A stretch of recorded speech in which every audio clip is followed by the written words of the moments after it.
Hey everybody, welcome to the channel. I am Fox and today I wanted to show you my brand new Ridgeways build. Yes, that is the name. No, I'm not going to change it, it'll just have to do. So, in the usual fashion, what I will do is include the gameplay timestamp and the build timestamp as well in the description, so you can just skip straight to those if you want. But essentially the purpose of this build is to play around the strengths of Ridgeways whilst preparing to fight against other Ridgeways users, because I can guarantee you are going to see Stinger Hives and Seeker Mines and other Ridgeways users like crazy out there, and I wanted to be in a situation where I could essentially combat that. I've been testing this build actually before the buff. I've had this on the go for a bit of time now, and I think it's still a work in progress. This is definitely a 1.0 version, but I really like how this plays, because a lot of people will come up against you thinking they can bleed you and they can't, whilst you can still bleed them and gain the insane armour regen. It is a shame that it's only 3 blue. I would have preferred 4, but as soon as I find a better piece I will be able to swap those out. Either way, I highly recommend you try and put this combination together, because I think you'll enjoy it as much as I have been. So let's have a look at the pieces, what I've gone for, and then we'll load into that game. We are starting with the firewall specialisation purely because it gives us some nice shield mods, and we do need to use the bulwark in this, as well as a very good armour kit. The armour kit pairs quite nicely with our armour regen, so if you do need to pop one, you can get straight back in the fight and be as tanky as you need to be for as long as necessary. There are other specialisation choices here. You could potentially go demolitionist to give your team the extra damage to targets out of cover, and the 20% burn resistance, so that you can be very resistant to burn and bleed. But I didn't feel that was necessary. I think firewall just fits better here. The grenade is really nice for closing off kills of people that are down, but luckily our bleed is doing a good job of that as well. I tried out Sadist weapons and they do work well, but Lady Death is still the best SMG in the game, even after its nerf. It's too good not to use at the moment. And especially since shotguns have been nerfed, I still think this is going to be pretty much the go-to weapon alongside ARs at the moment. It pairs really well with this build. Damage to armor is fantastic. We get the movement speed boost as well, so as soon as we close a kill we can just get into safety faster or move to the next person to get within that 15 meters range faster as well. Either way, Lady Death is amazing, and it gives us that multiplicative damage of 60% whilst in PvP. Secondary I never use, I just got on a shotgun, but I literally never use this at all. It's a 15 meter or closer build, so I think these two are probably best, but maybe a longer range weapon just for popping some damage from downrange would be stronger here. This part is quite important. You do want the named card pistol, the +1 skill tier with Sadist already on it, because you are going to pull this out when your health gets low, and that's going to buff the strength of your shield whilst buffing the damage that your gun does, as we have Sadist on there. 20% additional damage to bleeding enemies. That works really well with this build as well, so I highly recommend you get this pistol. Drops pretty much anywhere in game, and you get it as part of the Season 3 Season Pass. So Ridgeways, after its buff, just to quickly show you, gives you a 15 meter radius in which to apply the bleed now, and it gives us 3 to 48% of our armor back per second for every enemy that is bleeding within 15 meters. Now luckily the bleed doesn't even need to come from you. If a lot of people are playing this on your team or a similar build, you're all going to benefit each other anyway. One enemy is 3%. I usually find that I'm in the 2 to 3 enemies of 6 to 12%, which is absolutely insane. Your health just flies up. So it works really well at the moment, and the 15 meter range was amazing. It's really easy to sort of gauge that 15 meters. If you are a bit unsure of how far that is, you can either just try it with a Hunter's Fury build, or just go to the firing range and go to the 15 meter target. I know it sounds silly, but that's literally how I gauge the ranges, like the 10 meters for the firewall shield, for example. You just get a rough idea of it from the firing range, and then you kind of know the distance that you need to be within. We are running 2 pieces of Seska here, so remember I said this is the anti-Ridgeways Ridgeway build. That's because we're having a lot of bleed resistance on this build, so we're doing that with the 2 pieces of Seska and 1 piece of Jarl to give us lots of hazard protection. So we get the 10% crit chance and Has Pro from Seska. And what you want is to have every piece basically the same as this. As high weapon damage as you can, as high critical hit damage as you can, and then roll Has protection to 10%. If you're going to roll one of these things to max, it needs to be your Has Pro, so pick that one over everything else. Ridgeways by default comes with crit chance and crit damage, and of course I do have the damage mod on there as well. And my second piece of Seska is once again rolled to max Has Pro with the crit damage and weapon damage on there as well. I wanted to use the Anarchist Cookbook for this build because I feel that it fits really well, and of course Golan gives us 10% status effects, which again pairs really well, and if you have 2 pieces that gives us the 1% armor regen. I've seen people running the backpack from Eclipse Protocol here, but you just lose too much with this build to do that. I'm not really a fan of that backpack anyway. You only get 1 minor attribute and you lose a brand set bonus. It actually equated to less damage on this build because I'd have to shift some things around, and it just didn't work as well.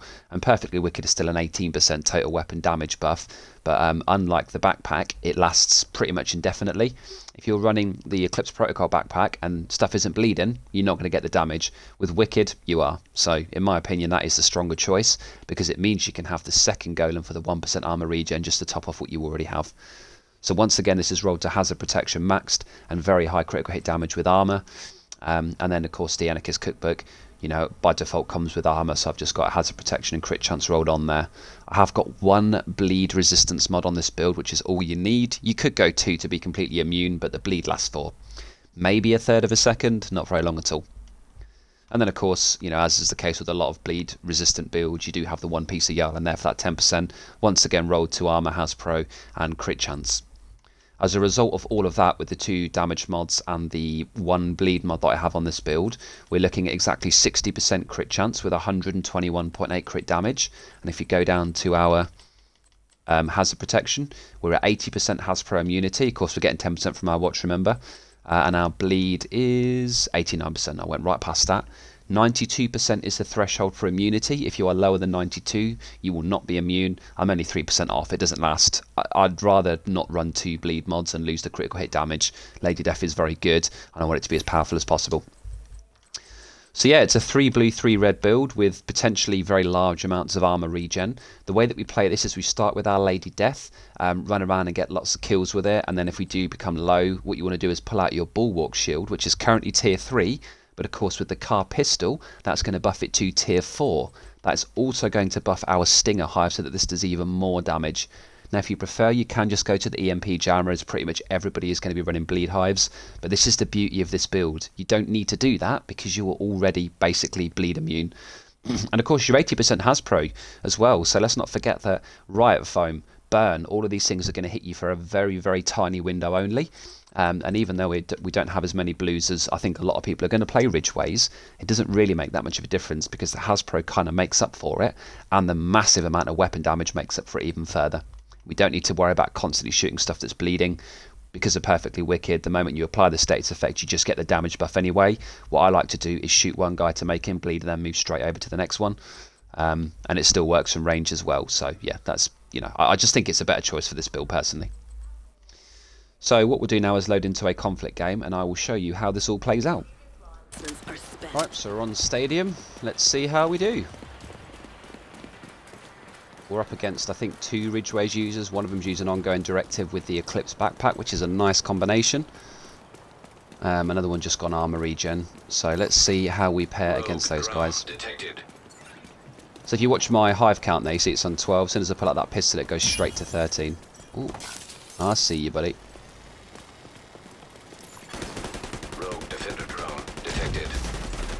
Oh, my boy's gone straight in there. I'm coming, buddy. Let's get that big boy armor regen on the go. Shield out now that we're low. Yes. And because we've got a file, we can just pop this chunky boy. Actually, do you know what? I'm not going to do that because we've just killed pretty much everyone.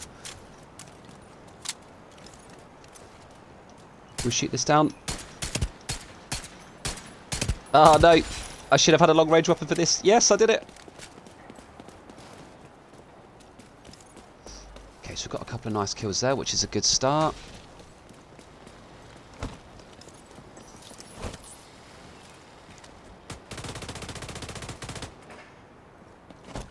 Let's see what they're going to do.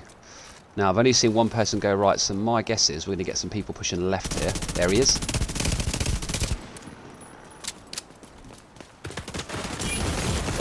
Oh wow, that is a lot of damage.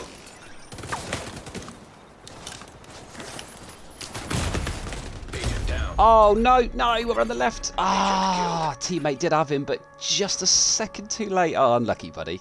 Good kill though, good kill. That's a shame. Really, I should have gone behind that transformer box just over there. This is always a problem though. When you play solo, you don't quite have that communication with your team, so you know it's not the end of the world. How are we looking so far? 2 kills, 1 death, 1 assist. I'll take it. Ah, that guy's got Sawyers on. So yeah, I like how this build plays. The whole point of the bulwark shield, you know, you don't really want to start with that. That is just there towards the end. Oh, nice. You got a kill. Boost now active. The boost is being taken by the enemy. No, can I get him? Get the shield out. Ah, I did it with a pistol. And he didn't even get the boost. Yes. Oh, that was clutch. Rogue drone detected.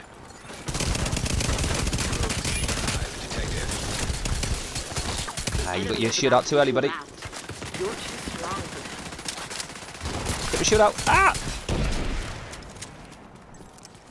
Leave this right here.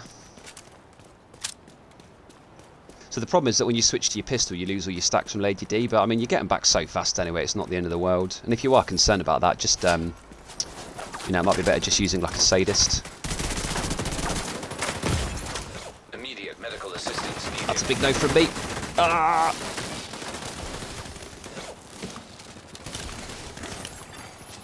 I'm coming, buddies.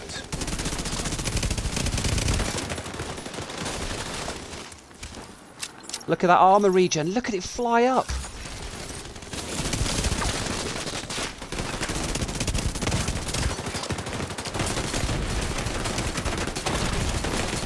Vital signs critical. Oh, we killed each other. Bleed. Is the bleed going to kill him? No. Oh, so close. Agent vital signs 0. Yes, my teammate closed the kill. The fight But yeah, goes so on. hopefully you can There are see no why more that bulwark reinforcements. shield with that card pistol is Eliminating great the there, fight. because, you know, it's not the hardest hitting pistol, but it gives me a +1 skill tier to my shield, which is just enough for me to clutch to kill. But that's the only way you've got to play it. You just got to pull the shield out kind of when you're low. Don't ever start with your shield, because they do take more damage now. And yes, the bulwark has a lot of extra HP. At tier 6 it's like nearly 14 million. With the pistol, mine is about 9.5 million, close to 10 I think. So, you know, it's a lot. It is a lot. Actually, I think I can tell if I go to tier 4. 9.9, there you go, so 10 million basically. Agent needs assistance. Oh, buddy, no. It's the last player. He killed him. The Seeker actually got him. Yeah, so as you can see, this build works. You hardly get hit by bleed at all. You regen like crazy. And people overstay their welcome because they think their Stingers and Seekers are going to kill you, but they just don't. You just mow them down with Lady D and switch to your shield when you're low. Your armour regening in the background whilst your shield is taking all the damage. And if it does break, there's a good chance that your health is going to be very close to full again. So yeah, I love this build. I think it works really well. I've had this ready to show you guys for ages, and you know, I was desperate for this update to come out so I could get it out. Let me know what you think in the comments. Do you think I'm playing it wrong? Do you think there are better versions? I'm curious to hear your thoughts. So we finished on 7 kills, 2 deaths, 3 assists with 31 million damage. I will take that game. There it is. Thanks again for watching through to the end, and I will see you all in the next video. Peace.